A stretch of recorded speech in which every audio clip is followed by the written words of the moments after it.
Bismillahirrahmanirrahim.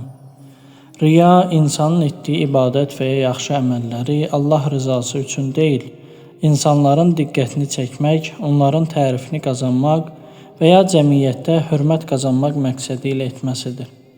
Bu İslamda çox ciddi şəkildə qınanan mənəvi bir xəstəlikdir.